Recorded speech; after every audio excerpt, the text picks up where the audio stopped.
Ladies and gentlemen, the Granite Furniture Company, with stores in Sugar House, Murray, and Provo, presents... The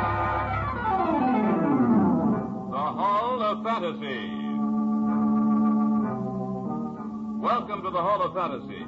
Welcome to the series of radio dramas dedicated to the supernatural, the unusual, and the unknown. Come with me, my friends.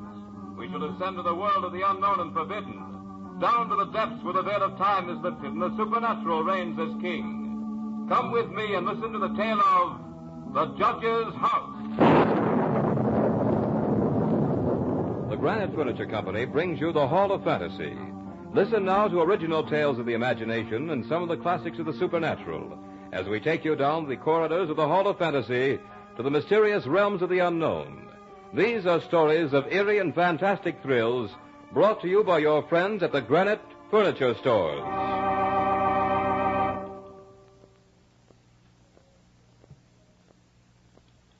And now for tonight's story, a radio adaptation by Bob Olson of Bram Stoker's story entitled The Judge's House. Justice. Peace. How can we be certain of either when hatred burns unchecked, even beyond the grave? I am Malcolm Lane. This is my story. I want to tell it to you while there is still time. I watched them carry the parcels into the judge's house. Mrs. Whittam, whom I had engaged as my housekeeper for the next 3 months, was directing the activity. She was an amusing little character. I had to promise that she wouldn't have to stay in the house after it began to get dark. The upholsterer's man was coming up the pathway with a cart and a new bed. Mrs. Whittam had insisted on this one new piece of furniture because, as she put it... A bed that just hasn't been aired for 50 years is not fit for young bodies to lie on. And she was right, of course. But my head was too full of plans for study to worry about such details as my living quarters. As for the tales about the harsh old judge whose house this had once been, I had only a mild enthusiasm. He must have been quite a character, though, to make an entire village fear him and his house, even 50 years after his death. Mrs. Whittam was positive there was something about the old place, though she nor anyone else quite knew what it was. The consensus of opinion, however, was that they would not take all the money in Drinwater's bank to spend an hour here alone. But Mrs. Whittam startled me with a very rational statement. The place is full of rats, and rats is bogies, just the same as bogies is rats. That explanation suited me very well, for as I said once before, my head was full of plans to study. Examinations were coming up soon, and I had paid 3 months' rent on this old house, so that I would be assured of peace and quiet while I prepared for them. The only mysteries I'm interested in, Mrs. Whittam, are those of harmonical progression and elliptical functions. They're mystery enough for me. Not that you won't find company here, Mr. Lane. I've already cleaned all of 50 years of dust from everything. Oh, but that waistcoat in this room must be hundreds of years old. And you'll find creaky doors aplenty, and loose flats all over, ready to flap in the wind. And bureau drawers that stick and then fall down in the middle of the night. And don't forget the rats. No, Mr. Lane. Don't forget the rats. The workmen were all gone, and but for the busy little figure of the housekeeper, I was alone. It was for this that I'd taken the tiresome ride to Benchurch, a remote little town that had all the attractions of a desert. It was drawing close to evening as Mrs. Whittam was unpacking the last hamper, and I could see that she was beginning to cast worried glances about as the shadows began to creep into the corners of this huge dining room I'd chosen for my living quarters. Oh, you may go now, Mrs. Whittam. It's getting dark in here, and I'm sure you're anxious to get home. You've done well with this old room. I shall reward you with complete possession of this house for the last 2 months of my tenancy. 3 or 4 weeks will be all I'll need, and I'd hate to see that rent money go to waste. Thank you kindly, sir, but I wouldn't stay here I know, for all the money in Drinkwater's bank. I'm really grateful, for I do want to be alone. And if you were not so opposed to it, I might be tempted to accept your company. Ah, you young gentlemen. You fear nothing, and I'm certain you'll get all the solitude you need here. Good night, sir. You'll find your supper beneath the cloth. Good night, Mrs. Whittam. Oh, yes, this was comfort. After I'd finished my supper, I cleared the great oak table and got my books out. Then when I'd put fresh wood in the fire and trimmed the lamp, I sat down to a spell of hard work. I hardly looked up from my books until nearly 11 o'clock, at which time I threw some more wood in the fire and indulged in one of my most deeply ingrained habits, that of tea drinking. I thoroughly enjoyed tea and drank it this night with a sense of real enjoyment. Soon the new wood I had thrown on the fire began to crackle, and the new flame threw quaint shadows about the great old room. And as I sat there sipping my tea, I reveled in a complete sense of isolation. Then, for the first time, I noticed the noise of the rats. Strange, I hadn't heard them before. Maybe they're just getting used to me. But they're bold enough now. How busy they were. What strange noises they made. Up and down the old wainscot they went, and over the ceiling and over the floor, racing and gnawing and scratching. There were so many of them that I'd have sworn that if they set their strength to it, they could have carried the house away. I had to smile when I recalled the words of Mrs. Whittam. Rats is bogies, and bogies is rats. The stimulation of the tea gave me a sense of security, and I grabbed the lamp to take a good look around the room. Strange why such a beautiful old place should have been so neglected for all this time. The carving on the oak panels of the wainscot was fine indeed, and that around the doors and windows was of rare merit. I saw some old pictures on the wall next to the fireplace, but they were coated so thick with dust that I couldn't distinguish any of their details, even though I did hold the lamp high above my head. Now and then I would get a quick start as the light fell upon the old walls and disclosed the glittering eyes of a rat as he would stick his face out of a hole or a crack. In an instant, it would disappear with a squeak and a scamper. Another object that struck me as odd was the rope of a great alarm bell that hung in the corner of the room on the right-hand side of the fireplace. After my inspection tour, I sat in a high-backed chair that was near the fireplace and sipped from another cup of tea. For a while, I thought the noise of the rats would drive me to distraction, but that eased off and I became accustomed to it. The same as a person gets used to the roar of water when he camps beside a stream. Soon I was so engrossed in a mathematical problem that I forgot everything else in the world.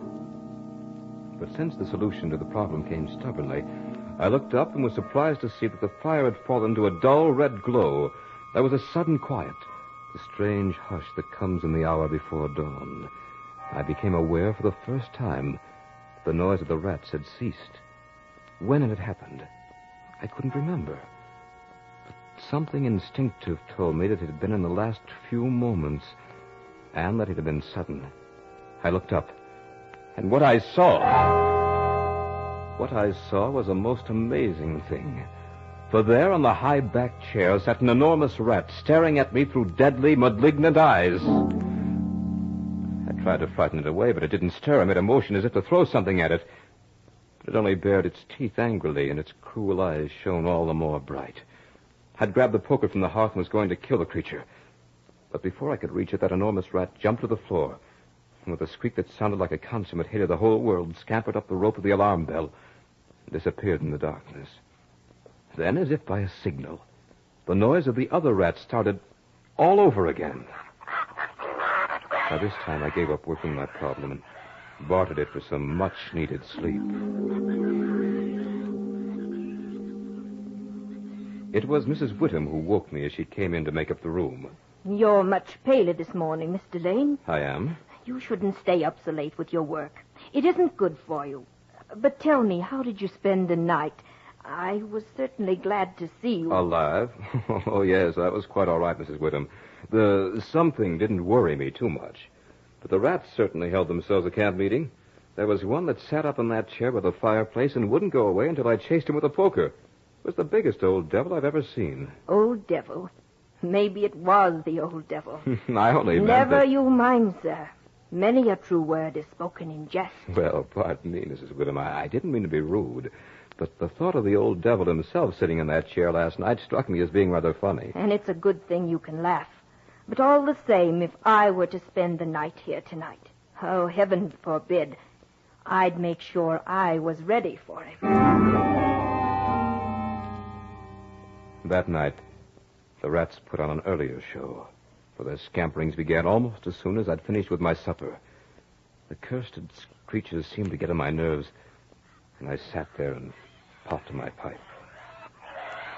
While they squealed and scratched and gnawed. They seemed to grow bolder by the minute.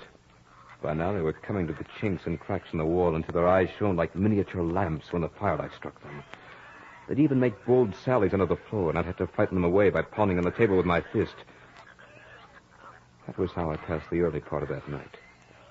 Despite it, I became more and more engrossed in my studies. And then, a strange sensation coursed through me. For there it was again. Instinctively, I grabbed the handiest object I could find, a book, and flung it at the baleful little beast. But the book was too hastily aimed, and the huge rat didn't stir.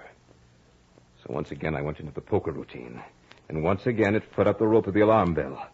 I tried to follow its flight more closely this time, but before I could see where it went, it had been swallowed up in the shadows. And just as it had happened last night, as soon as the big rat had gone, the others resumed their activity. I looked at my watch and found that it was very close to midnight. I had built up the fire and brewed myself a pot of tea. I tried to get back to my work, but I suddenly became curious to know where the rat had disappeared to. For I was certain that tomorrow I would most likely get myself a rat trap. I gathered all my books about me and put them in a handy position for throwing. Then I took the rope of the alarm bell and placed the end of it upon the table underneath the lamp, where there would be plenty of light on it.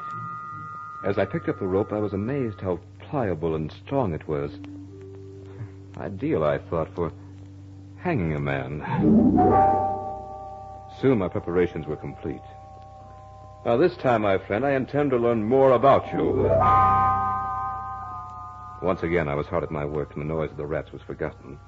But just as suddenly as before, I was aroused by that same sense of startling silence. I was conscious of a slight movement in the rope at my elbow. Without stirring, I checked to see if my pile of books was at easy reach. It was. I cast my glance up the rope just in time to see the huge rat drop from it to the back of a high oak chair. I grabbed a book and hurled it. With amazing agility, the rat sprang aside and dodged it. I threw a second and a third, but each time it managed to dodge my battery. It was almost funny, almost. Finally, when I was down to the last book, I took careful aim, and as I did this, the rat squeaked and seemed afraid. I let the book fly. It struck the rat with a resounding thud. It gave out a shrill, terrified shriek, and running up the back of the chair, made a desperate leap, and with the speed of a bolt of lightning ran up the bell rope. The lamp rocked with a strain, but it didn't topple. Then I saw the rat leap to a molding and disappear through the hole in one of the big pictures that hung on the wall. I made a mental note of the exact spot. Third picture from the fireplace, huh? I'll remember that and have Mrs. Whittem scrub it clean the first thing tomorrow morning. I began to pick up the books I had thrown at the rat. As I did so, I took a good look at their titles. Conic sections. Mr. Rat doesn't seem to mind that. Neither did he this one on cycloidal oscillations. And this one on thermodynamics he dodged very neatly. Oh. Here's the book that got him. As I looked at the title of the book that had finally hit the huge rat, I could feel a pallor spread across my face. For the title of that book was The Holy Bible.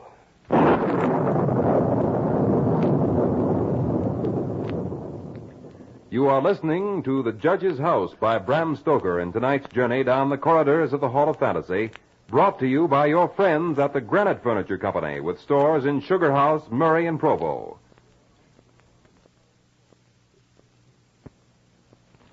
And now back to the story by Bram Stoker entitled The Judge's House.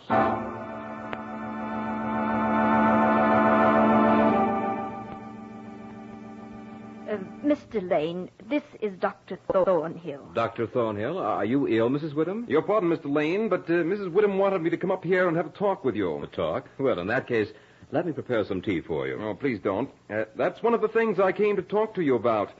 Mrs. Whittem thinks you drink more strong tea than is good for you. She tells me also that you put in quite long hours at your studies. Mrs. Whittem, I engaged you as a housekeeper, not as a guardian. Oh, please, Mr. Lane, I didn't As a mean matter to... of fact, Lane, she didn't mean to have me talk to you at all. That was my idea. I see. Well, now that you're here, what do you want me to do? Leave this house. Well, even if I could see the reason for it, I doubt if I would. But as for the tea and late hours, I might be able to give them up. Would it make you feel any better, Mrs. Whittam, if I promised not to study after 1 o'clock tonight? Yes, if you promise. Then I promise. I advise you, not as a total stranger to your problem, Mr. Lane. I was a student once myself, you know. Of course. Shall we shake on it, Doctor? Fine. Now, if you will, I wish you'd tell me what you've noticed in this house. Well, it's just as I've told Mrs. Whittam. I'd be working late, and I'd suddenly be... And when I looked to see which book it was that had struck the rat, the devil, as Mrs. Whittam calls it, I was amazed to find that it was the Holy Bible. There now. Please, Mrs. Whittam, you're not hurt. Now, Mr. Lane, you say the rat always went up the rope of that alarm bell? Always. I suppose you know what that rope is? No, why? It's the very rope the hangman used to execute the victims of the judge's hatred. Oh, no. Now, Mrs. Whittam, there's no reason to get upset about this, really. Doctor, you shouldn't put such horrible thoughts in poor Mr. Lane's mind. He has enough to unseat him already. I did it for a definite purpose. Mr. Lane, I want you to fix your attention on that rope. Now, I know you're sound of mind and body, but hard work and long hours and this suggestion of the devil, especially in this lonely old house, can do things to the mind. Now, I don't mean this is any offense, but if you should find yourself having, well, hallucinations or some unexplainable fright, I want you to pull that rope. It'll give us some kind of a warning in the village. We might be able to be of some help. Well, thank you, Doctor. I'll do that. I may get stuck with a problem. Fine. Goodbye, Mr. Lane, and, well, I wouldn't be surprised if Benchurch hears the alarm bell from the judge's house tonight. I didn't quite share the doctor's views, but just the same, I caught myself staring at the bell rope. The more I stared, the more restless I became, and every now and then my mind would conjure up the vision of some wretched victim dangling from the end of it. But that line of thinking would have me out of my mind in a hurry. Mrs. Whittam had made the place neat and homey. I wandered over to one of the big windows and flung it open. I was surprised to find that a sharp wind had come up, a very cold wind for April. It was more than a sharp wind, really, for it was carrying a storm. Little drops of rain began to pelt me in the face until soon it became a thing of fury. I bolted the shutters and built up the fire with some fresh wood. I was uncomfortable and was only vaguely conscious of the reason. Suddenly I knew. The rats were quiet tonight. It gave me a slight case of the jitters, and I instinctively took a hasty glance at the bell rope. The rope was quite still. I wanted a hot cup of tea, but remembering my promise to Mrs. Whittam, I desisted. Instead, I sat at the great oak table and opened my books. Soon I had started a problem, and the noise of the rats began. For the first time since I had taken up residence in the judge's house, I was glad to hear those rats. I had worked for an hour or so and suddenly became conscious of the furious storm outside. I was thankful that I didn't have to be out of it. The faint movement of the bell rope compelled me to walk over to it and take it in my hand. I saw nothing. It had only been the wind, and the rope was rising and falling gently with each new gust of air, which caused the bell to sway back and forth a little. That rope had a deadly fascination to it. I wondered why the judge wanted such a grisly memento in his house. The thought of it sent a chill through me. Or was it a thought? Didn't I sense a tremor along that rope? I couldn't be sure, but at that moment I remembered the picture. I walked over to the table, picked up the lamp, and approached the spot where I'd seen the picture the night before. I counted out the pictures until I came to the third one from the fireplace. Even before I raised the lamp, I could see that Mrs. Whittam had washed it clean as I had told her to do. Then what I saw gave me such a start that I nearly dropped the lamp. My knees almost gave way beneath me, and I was conscious of huge beads of perspiration that were forming on my forehead. Just looking at it made me tremble like an aspen leaf. The picture seemed fairly to leap out at me. For there, dressed in his scarlet and ermine robes, was the judge, with his merciless, evil face, his sensual mouth, and a nose that was shaped like the beak of a bird of prey. His face had a cadaverous culling. It was a ghastly picture. But it was the eyes that really made me go cold. For those eyes were... And heaven help me if I'm going mad. Those eyes were the exact duplicate of the evil eyes of the great rat. The picture had been painted in this very room. I began to compare the two, and as my eyes swept the room, they were suddenly riveted to the judge's chair. For there, with the rope hanging behind it, sat the huge rat with the judge's eyes. and the hatefulness was now intensified with a fiendish leer. Never did the wind howl so. This had to stop. I wanted some tea, but I didn't take any. The doctor had been quite right. My nerves must have been getting drawn pretty taut. Strange, too, because I never was in better health. Well, no tea. We'll substitute some brandy. Let's see.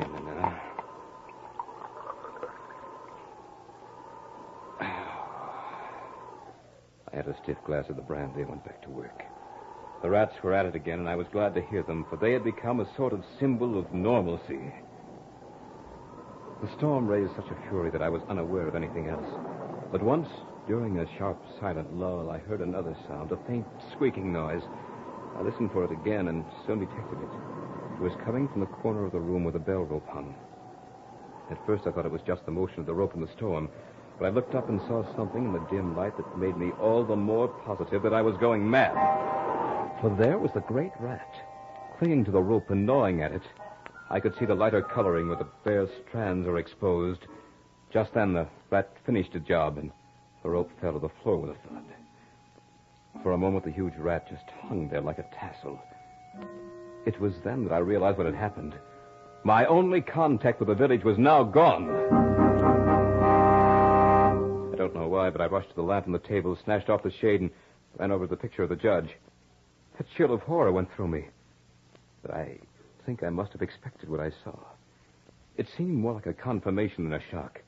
For there in the center of the picture was a great patch of brown canvas, as clean and as fresh as the day it had been drawn over the frame. And where the portrait of the judge himself had been, there was nothing. I heard a sound behind me. When I turned around, I really got the palsy. I suddenly became incapable of movement. I could hardly think. I had been prepared to see most anything, but what was there? For there in the judge's high-backed chair, with his black cap in his hand, his ermine robes fixed about him with a smile of triumph twisting his cruel mouth, was the judge himself. As the clock struck the hour, it seemed to beat the blood right out of my heart. At the 12th stroke, the judge placed the black cap on his head and walked deliberately over to the place where the piece of bell rope lay in a heap on the floor.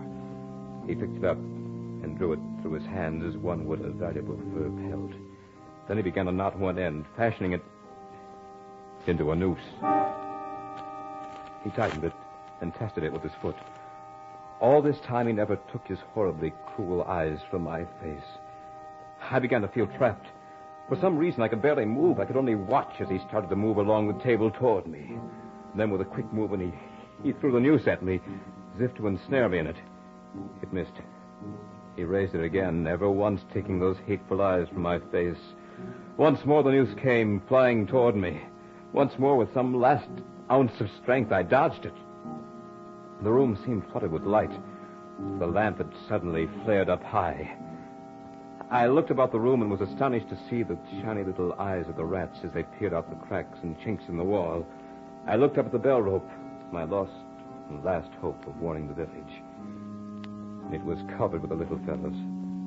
Funny thing, but those rats were the only thing that gave me even the slightest sense of comfort. For as the rats clambered along the bell rope, the bell itself began to sway, and I heard a tiny sound, yes, very tiny, as the clamper touched the bell itself. It was only a whisper of a sound, but it would grow louder in time. Or would it? At this sound, the judge looked up, and a scowl of terrible anger came to his face. His eyes were like red-hot coals, and he stamped his foot so that the house seemed to shake. The rats kept running up and down the rope as if they were conscious that it was a race against time. Now the judge was approaching me with a noose in his hand. As he came closer, there seemed to be something paralyzing in his presence, and I stood as rigid as a corpse. Suddenly, I felt the judge's icy fingers against the skin of my throat. He was adjusting the rope about my neck. Then he picked me up and stood me on the high oak chair and put his hand on the swaying end of the bell rope. As he raised his hand, I was conscious of my little rat friends fleeing through the hole in the ceiling. They were my last hope. I stood there in the chair and couldn't move a muscle. Now that my last hope seemed gone, I wanted the judge to hurry and get it over with. Soon he tied the end of the rope just about my neck to the dangling end of the bell rope. Then he jumped down to the floor and looked at me with those eyes that hated me so. The smile of diabolical triumph seemed to wreathe him in horror. I began to wonder about hangings. I wondered how long it would take, whether the doctor in the village could possibly reach me in time. For I knew that I would soon be sounding the alarm bell. I even wondered what kind of a shadow I'd cast on the wall as I dangled from the end of the rope in this grotesque candlelight. But I didn't wonder for long, because suddenly the judge grabbed the chair on which I was standing with a sudden movement, jerked it out from under me.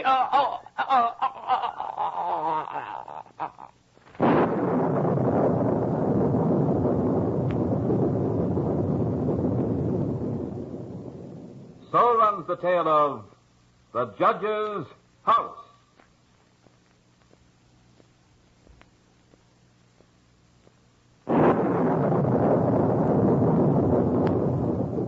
Remember to join us next week at the same time for another journey down the corridors of the Hall of Fantasy.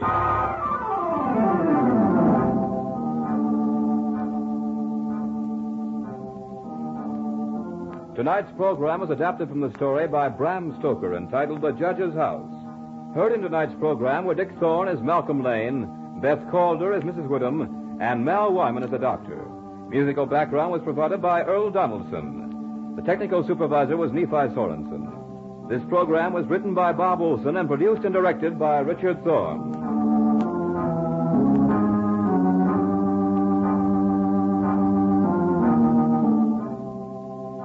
Remember, be with us again next Sunday night on call at 8:30 p.m. when the Granite Furniture Stores in Sugar House, Murray, and Provo will take you on another journey down the corridors of the Hall of Fantasy.